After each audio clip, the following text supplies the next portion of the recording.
afternoon, good evening, wherever you are. Welcome to the Viewpoint with Mang Temyong. Mang Temyong, signing in. San man po kayo naroon, ano man po ang inyong pinagkakaabalahan, ano man po ang inyong mga ginagawa, sana po ay nasa mabuti kayong kalagayan, kapiling at kasama ng inyong mga mahal sa buhay. Halika, samahan niyo ako at magkwentuhan tayo sandali. Ano bang ating pagkukwentuhan ngayon? May kinalaman ito dun sa bill na yung nga, naging batas na yung tungkol sa No Permit No Exam Prohibition Act. No, ito ay best by request, best by request ni Perfect Defect, no, kasi sabi niya gawan ko doon na reaction, no, yung ang signed bill into law ni President PBBM. Actually, nag what do you call this? May ginawa na akong reaction yan kung kayo ay what do you, pumupunta or pumapasyal sa aking YT channel. Yan, makikita niyo diyan, meron na akong na reaction na ginawa patungkol sa ano. So, naka-post din ito sa aking Facebook. So, ang sabi ko dito, if you allow me na basahin ko, no? Okay. Ang sabi dito is, ang sabi ko rito ay, I commend President Ferdinand Marcos Jr. for signing the No Permit, No Exam Prohibition Act into law as it addresses a crucial aspect of educational accessibility. By allowing students with unpaid tuition and fees to take exams without requiring a permit, this law removes financial barriers and promotes inclusivity in education. The provision for issuing certificates of disadvantaged status due to various circumstances also demonstrates a compassionate approach towards students facing hardships beyond their control. However, to ensure effective implementation, it's imperative to establish clear guidelines for defining disadvantaged students and transparent criteria for issuing certifications. Additionally, support mechanisms should be provided for educational institutions and robust monitoring mechanism should be in place to enforce compliance and address violation promptly. While this law is a positive step, attention should also be given to its long-term financial sustainability and holistic solution for addressing affordability and funding issues in education. So ayan, so maganda yung batas, no, kasi makakatulong ito sa mga estudyante, no, na talaga naman na sobrang stress na pagdating ng exam week, 'di ba? Just imagine, no, mag-aaral sila for a week in preparation sa exam nila for next week. And then, all of a sudden, malaman nila wala pala silang pambayad ng tuition or kulang yung kanila na ibayad. So, hindi sila ma-issue ng permit para maka-take na exam. So, dagdag burden and anxiety yun sa estudyante. Kinakabahan na sila sa pag-take ng exam. Naguguluhan pa sila dahil uh, hindi nga sila makakapag-exam dahil wala naman silang bayad or kulang yung kanilang binayad. So, for me, I really commend President PBBM dahil sa malaking tulong ito sa mga estudyante, no? Lalo-lalo na yung mga magulang na apektuhan yung kanilang trabaho, no? Maaring nawalan ng trabaho dahil yung pandemic, di ba? Marami nawalan ng trabaho and of course makakaapekto sa mga pag-aaral na kanilang mga anak. Some of them naman baka hindi nawalan ng trabaho or baka natanggal sa trabaho dahil nga sa mga sitwasyon na kinaharap nung nakaraan. So nakakaapekto yan sa pag-aaral and this is big help sa mga parents and also sa student. However, sabi ko nga dapat rin sana, no, makapag-provide, no, kasi yes, makakatulong sa mga estudyante dahil mabibigyan silang chance na makakuha ng exam even hindi sila nakakabayad, pero yung long term financial sustainability, 'di ba, and yung holistic solution, kailangan ay they should also uh, ang tawag dun,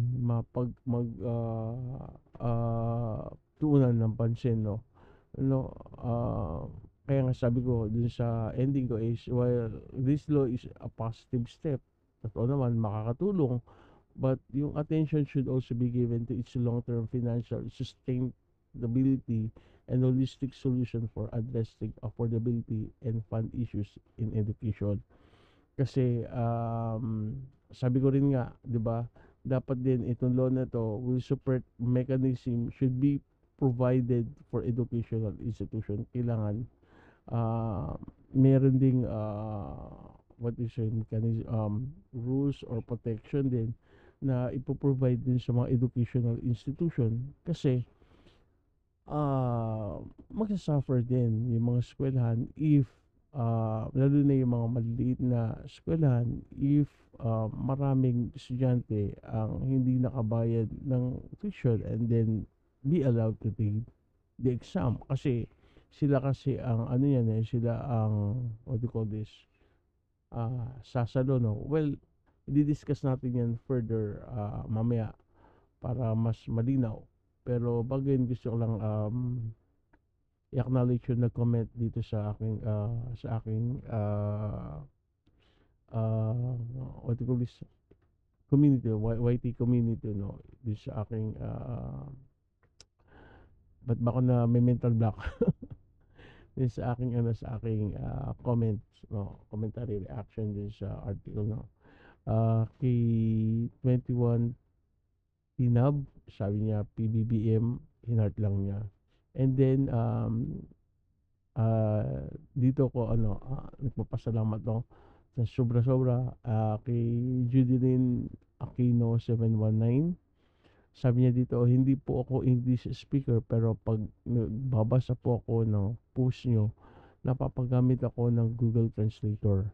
At syempre, napapaisip ako at nasasabi ko, o nga, salamat po sa mga share ng thoughts nyo. OFW, Malaysia, Malaysia. Okay. Salamat Miss Judeline Aquino and kay Miss 21 Tinab. Yun na nakalagay sa kanyang um, sa kanyang pangalan, ang kanyang pangalan, hindi sa kanyang pangalan. Mako-correct na naman ako nito eh. Yun ang nakalagay sa kanyang pangalan. Yun. So, gaya nga ng aking nasabi, no, siguro para doon sa hindi pa nakakaalam ng balitang to, balikan lang natin na konti and then bigyan ko ng comment, okay? Ayan. So, ang magiging source natin is yung sa article na nakasulat sa Manila Time. Kanina pa ako nagbabakil. So, basahin natin na konti. Marcos signs no permit na exam provision act. Yung Republic Act na to ay tinawag na Republic Act RA 11984, no, or the No Permit No Exam Prohibition Act, signed by the President on March 11, covers all public and private basic K-12 institution, higher education institutions, HEIS, and technical vocational institution. All public and private educational institutions covered by this act are hereby mandated to accommodate and allow disadvantaged students unable to pay tuition and other fees to take periodic and final examination without requiring a permit, the new law read. Ayan. So, ano ba ang advantage and disadvantage nitong batas na to? First, of course, dun muna tayo sa benepisyo.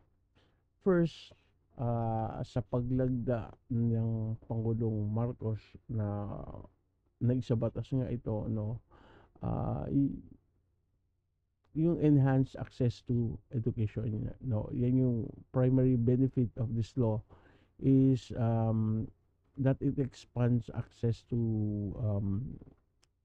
education, no, by removing yung mga financial barriers. So dahil dyan, yung student who cannot pay tuition and yung ibang fees pa nga can still undergo exams, no, na ensuring that they do not lose educational opportunities due to financial obstacles. Second, promoting inclusivity. By accepting yung pagtanggap ng economically disadvantaged students, no, including those who are affected by calamities or emergencies, no, the law promotes inclusivity within the educational or within the education system, no. Kinikilala nito yung mga iba't ibang challenges na kinaharap ng mga estudyante and ensures the student that they are not unfairly affected in their academic pursuit, no. uh, Reduce stress and anxiety, no. Students na nakararanas sa mga financial problems often face stress and anxiety regarding their performance in school, no. Sa pahintulot sa kanila to undergo exams na hindi nila kailangan ng permission, no, or permit, no, it alleviates some of this stress, so allowing them to focus more on their studies and para magtagumpay sa kanila sa kanilang pag-aaral. So ano naman yung kung may advantage, syempre merong disadvantage. Ano yung disadvantage? Ito yung pinag-uusapan namin ni Teacher Mark. Yung financial implications for institutions or din sa mga school. One significant drawback is the potential financial burden kasi placed on educational institutions sa mga paaralan, di ba? Yung pag-alis ng mga requirement for exam permits for students with unpaid fees, maaari kasi itong magdudot ng kawalan income for the schools, especially yung mga maliliit na paaralan, which can affect their ability to provide quality education. Ano pa ang disadvantage? Maaari yan, potential yan for abuse, di ba? Yung walang what do you call this, without proper oversight and regulations, no, merong kasing risk na ma-abuse ito, no. Maaaring ibang student gamitin yung batas na to avoid paying fees, resulting in decreased income for the school or for the institution and possibly undermining the integrity of the educational system. Ganun talaga mangyayari doon kapag walang kita, mababa ang kita ng eskwelahan, ay talagang nagsasuffer din yung kanilang educational system, di ba? Paano sila makapagbigay ng magandang edukasyon kung kulang naman yung kanilang financial support, no? Impact on accountability, no? Yung pag-alis ng requirement for exam permits may undermine accountability sa mga students, no? Kasi yung permit systems, ginagamit yan para matiyak na yung mga students na the student meet certain academic and what do you call this, behavioral standard before taking exams, no. No, ngayon kung wala tong mga requirements na to, no, maintaining discipline and accountability within the student body may be challenging. Next is yung long-term sustainability concerns. Binanggit ko na yan kanina. While the law addresses immediate access issues, no, maaari kasi it may not offer a sustainable solution to the underlying financial challenges, no, facing pareho ng student and the educational institutions, no, without addressing broader issues such as funding mechanism for education. The law's impact may be limited lang in the long term. So, overall naman, while the No Permit, No Exam Prohibit Act aims to promote educational accessibility and inclusivity, it also raises concern regarding yung financial sustainability, accountability, and potential for abuse. So, siguro dapat balancing disadvantages and disadvantages will be crucial in ensuring the DOS effectiveness in achieving its intent goals while mitigating any adverse impacts on the educational system. So, siguro yan, nasa batas naisa batas na kasi yan eh, siguro. Um, Tignan natin kung ano ang magiging result. Anyway, kung sakali man, pwede naman niyang amyendahan, no? Maamyendahan, mapalakas pa, or mabigyan protection din, not only the student, but giving also protection sa mga schools, no? Yan. So, sana na justify ko yung, nabigyan ko ng justification yung request ni Perfect Defect, and sana marami pang mga mabatas na maisa tupad o sa katuparan, no, na lalong makatutulong sa mga kababayan natin na nasa mahirap na kalagayan. Is kung ano, isa-isa na rin nga to yung sa